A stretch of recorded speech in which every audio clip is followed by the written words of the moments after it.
So guys, for the first method, you're gonna head over to search and type in add or remove programs. Click on it. And then once you run this, if you find anything in this list that says .NET Framework, then you wanna uninstall it.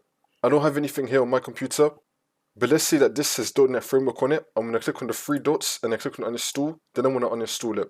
You want to uninstall everything that says .NET Framework on it. See if this fixes your problem.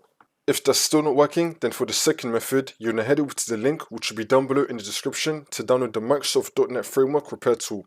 Now once you run this, you're going to scroll down, select your language, and then click on download. Now once it's been downloaded, we're now going to click on it.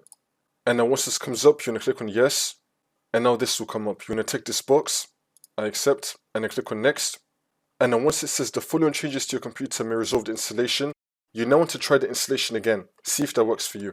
If that's still not working, then you're going to click on next again, wait for this to load, and then once it says changes complete again, see if that works for you. If not, you're going to click on next again, and now for a final time, see if that works for you. We're now going to click on finish. For the last method, just do a simple restart of your computer, come back into Windows and then try the installation again. Hopefully this will work for you.